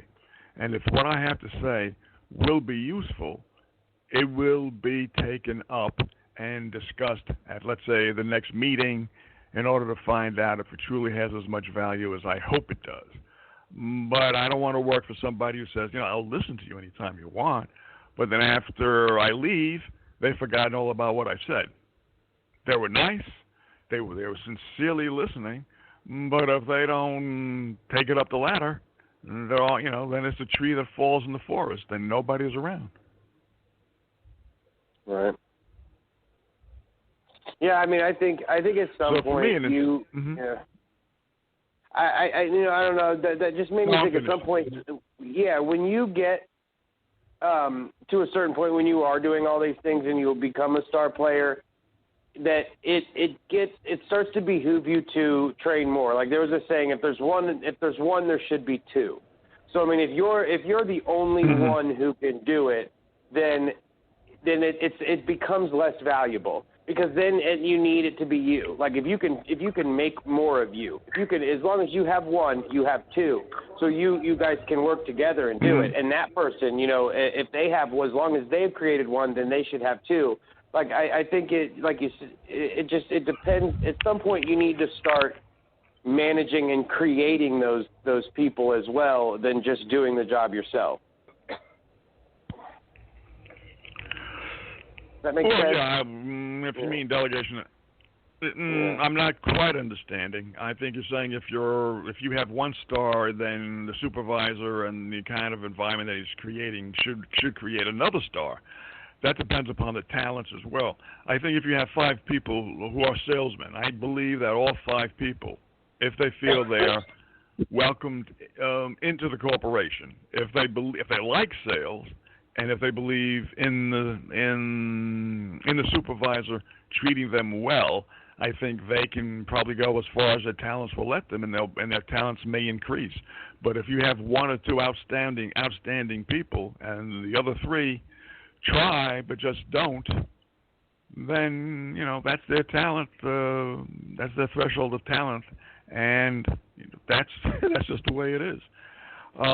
But let's go away from sales, because in sales you can actually improve your abilities. Let's say you're in engineering, and everybody there is a graduate from MIT, but one guy is a genius, and he's producing new architecture, electronic architecture that helps out with the company, can actually improve the product. The other engineers, they're maintaining the product quality, but not improving it. I don't think it can be expected that 3 or 4 of the other engineers who don't have quite the intellectual capacity of the genius can become the second one. You see what I'm saying? Right. Yeah, and I think there's something to be said, and it actually reminded me of something that I watched. I watched some Netflix documentary where it was talking about these drug labs. I forget what it was called. It was kind of popular a few months ago. But that particular situation. So if you have somebody who's a genius who's working for you, and they're able to outproduce the other people that they're working for, it becomes a management issue. Okay, management should be able to figure out what is it that this person is doing, and why can't we get the other people to produce it, as opposed to just having the laissez-faire attitude of, well, he's just good at what he does. We can't. I mean, he's the person that, you know, he's just we'll pay him for it and stuff. Because it reminds me of that Netflix thing. Because there was this girl who was working at a drug lab, and she was doing way more tests than everybody else. I mean, all the drugs that were coming in, you know, she was running more analysis than everybody, but she was cutting corners. You know, and the managers weren't looking into it and finding out what was going on and trying to reproduce it to the other things. And not only that, she was using the drugs. So, yeah, she was doing more than everybody else. She was coked out all day. So it was like, you know, all that happened in that situation was that she was getting commendations for being so good at her job. But instead, she was cutting corners. Like she was testing stuff that wasn't even the drugs and saying it was the drugs. And nobody knew because there was no checks and balances in place, you know, just people going to jail for shit that they didn't do. But yeah, that becomes a management issue, because what you could end up having is somebody who's smart enough to figure out a way to buck the system. Like, it looks like this person's doing a great job. You know, you should be able to know as a manager, what is it specifically about this person. If you have a star player on your team and the rest of your team is not living up to that standard, you should be watching that guy on the job and taking very good notes. What is it this person does that nobody else is doing? And if it's good things, we need to teach these other people how to do those things.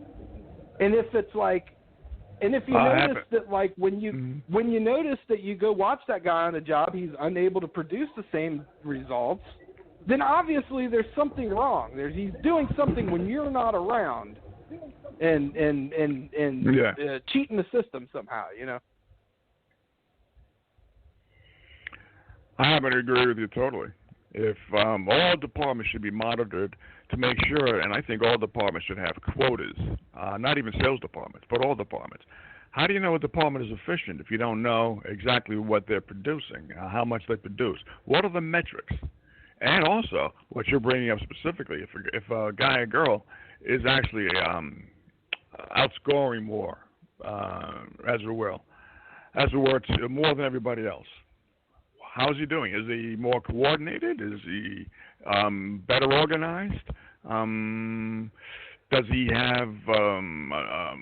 Is he an idiot savant? What's going on? Now, if you find out that particular talent of his can be reproduced, then yeah, you teach it to your other engineers, or you teach it to your other operations managers or truck drivers, and you find and you implement it, and you see if it works. If it does work, then voila. But if the person's cutting corners, then you have to find that out too, because in the long run, you're going to be hurt. The brand of the company could very well be hurt. And if you're not finding out what is it that makes the mission accomplished, even at a mid-level part of the company, you're missing out. And sometimes if a CEO is doing that, you know how the fury is about CEOs who are making $15, $20 million, and people say they're not worth that kind of money. The ordinary worker's only making $30, $40, $50,000 a year. But a very good CEO is doing what we're all talking about right now on the show. They're helping to bring value to the company. They're helping other people explore their particular talents, hopefully anyway.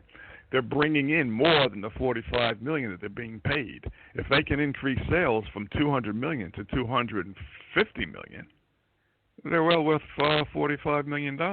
If they can increase the $250 million to $300 million the next year, hey, guess what? You've got a superstar CEO. He's worth a hell of a lot more than $45 fucking million. So people have to take a look at what are they bringing in, And again, to me, it always comes down to costs, increase in revenue, net revenue, and of course the kind of environment that you're working in. So if you can do that, then you're way ahead of the 80% of companies that fail every 5 years. Or let's say the first 5 years, and it's amazing to me how people can do that. But that's it. Yeah, and revenue is king. Revenue is king. Like, I mean, I know at the end of the day, profit is important, but you can, just with money that's coming in, you can make money off the money that's coming in, even if your profit margins are really low, just from having that money coming in. I'm going to disagree with you. Theoretically, you're saying if you're making $200 million a year and your profit margin is only about 2%, with the $200 million in your account that's in there, you should be taking part of the gross revenue and you should be increasing it or applying it towards goals that'll bring in more revenue or decrease costs or raise the profit margin. And I agree that it should, but sometimes some companies have just maxed out. And if they're working at a 2% profit margin doing what they're doing, then they have to do things differently. And maybe what you're saying is what I'm saying is the same thing you're saying. If you find out that you've maxed out, maybe you should find different ways, and the money that's coming in, you should allocate that money to find out what those different ways are. Is that what you're saying? Yeah, I'm saying that the revenue has to be there in the first place, and then you can start taking cost-cutting measures. I mean, don't get me wrong, it's better to go into it, but you really don't know what you're in for until you start bringing in that type of revenue to where you can start okay. watching every penny. Yeah. All right. Well, yeah, okay, if you're bringing up, then I think you should, but you have to do it at the right time. I was working as a salesman for a particular company. I took a look at their financials, and it was amazing. It was a $60 million company. It had merged with another company, so they were going to lose their autonomy. But their financials showed they only had $300,000 in cash, but something like $2 million in accounts payables and $2 million in accounts receivables. So I wrote up a report, and I told them that the company that we've merged with, if they cough, we catch pneumonia because we don't have enough cash to make up for our mistakes. About 6 months later, the conglomerate that was merged, that they merged in, merged again. And the owners, the ones I was working for, they were out of a job. So was I. You know, you have to take a look at, you've got the revenue. Now, take a look at what at the other elements of the particular corporation and tighten up. If your accounts receivables and accounts payables are about the same, but you're not getting the money in as fast as you're paying it out, no wonder you've only got $300,000 in the bank. You know, out of a $40 or $60 million revenue? No. You have got to set up a task force to investigate every particular pertinent department of that company to find out what's going on wrong, what's being done right, replicate what's being done right, and eliminate what's being done wrong. But they just let everything go. And as a result, they got up and went. Yeah. All right. Yeah, I think. Well, I think. this really, is about the first, second, or maybe third. I mean, in all those areas that we outlined earlier, as far as having somebody who's in charge of, looking after the money, right? Somebody who's in charge of, you have to have a person who's extremely good at looking after the money. You have to have another person who's extremely good at selling the product. And then you have to have another person who's extremely good at running the whole operations. They don't have to worry about the money and stuff like that. They just got to make sure everything runs smoothly. You need those three people, and you almost you need a person for each of those jobs. Each of those tasks is too much for one person to handle. Like that person has not been invented yet, right? You need to have a team of people who are extremely good at each of those things. And the problem that I see is that typically in positions and companies and stuff make the mistake of hiring or promoting the same personality individual for all three of those positions, when the same personality or type of individual is not necessarily the good person that you would want running that. You typically have people who are good at operations. The people who are good at being a manager of operations end up being in charge of all three of those positions, as opposed to what really should happen. You should have somebody who's, because the people who are good at managing operations and stuff tend to be your more powerful personalities. They tend to be the people who are less agreeable. They tend to be the people who are better at negotiating and getting themselves into positions. And a lot of times to get themselves into positions they're not necessarily well equipped for.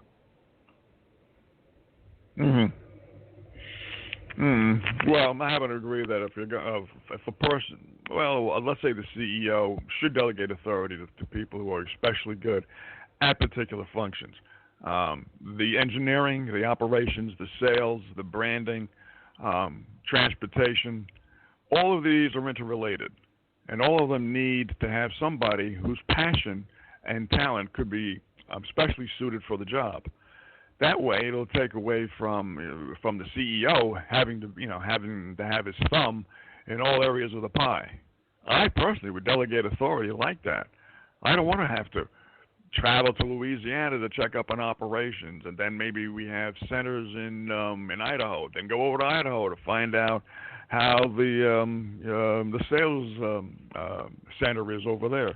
I would rather just have people that I can trust take care of those particular functions and report back to me.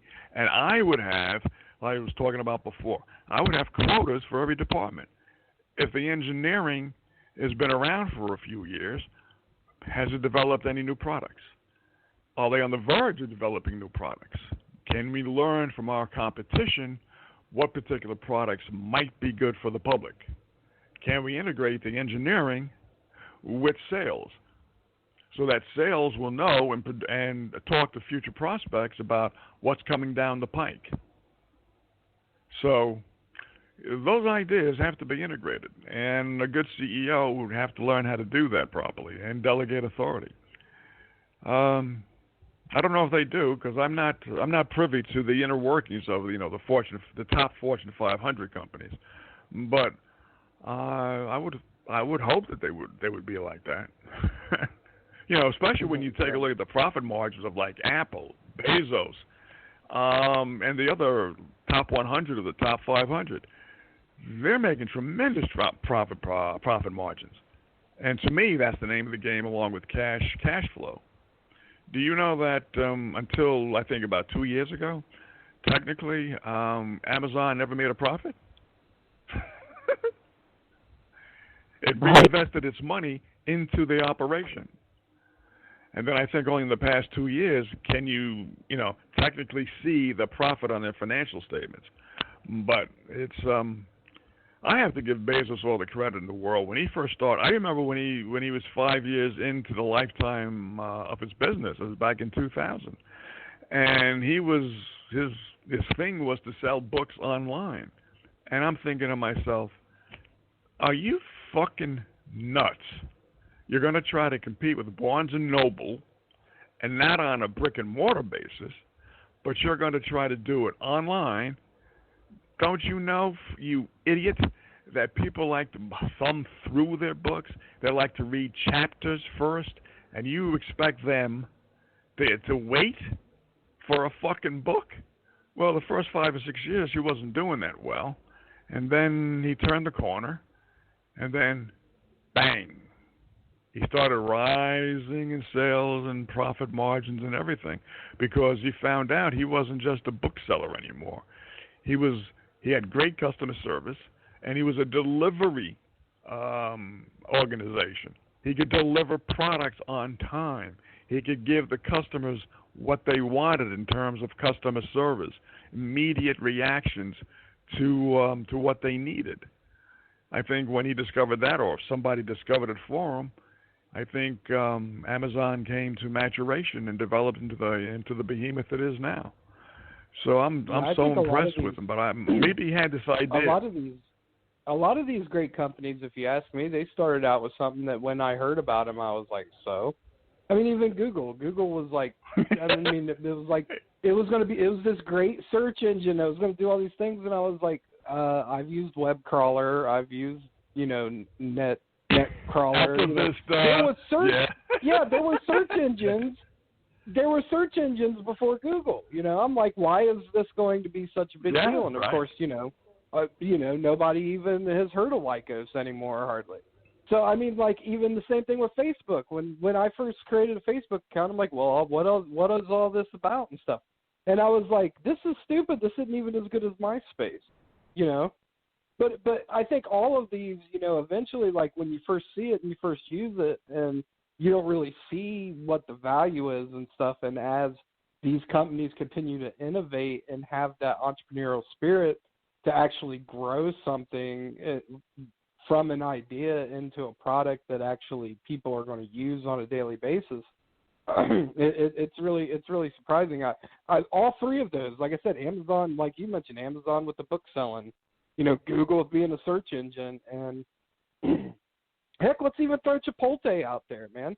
Like Chipotle said, we're going to make the best burrito that you ever fucking had, and we're going to do it quickly, and we're going to do it timely, and, the line could be out the door, but you're going to be out of here within 10 minutes.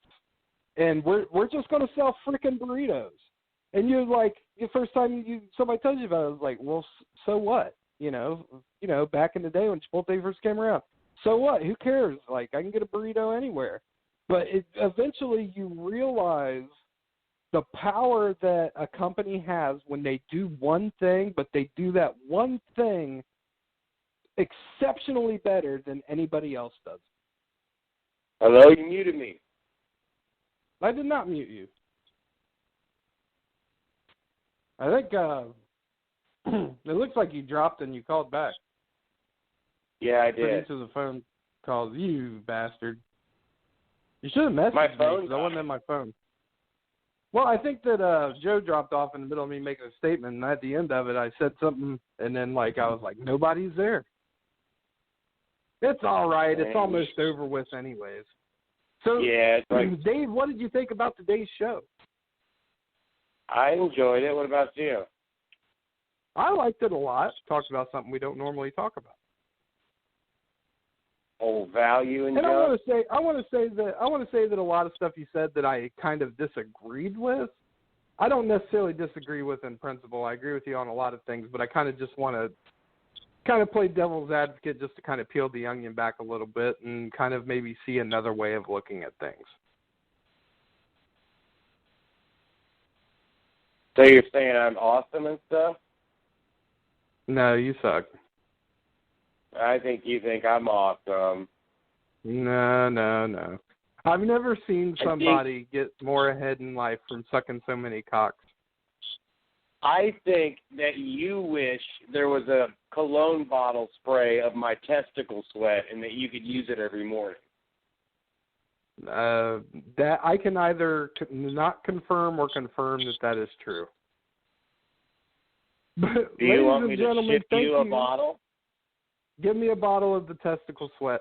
Ladies and gentlemen, thank you for watching, or not watching, thank you for listening to Dapper Baboon Show. And for David and his testicle sweat, we bid you a fond adieu. Adieu.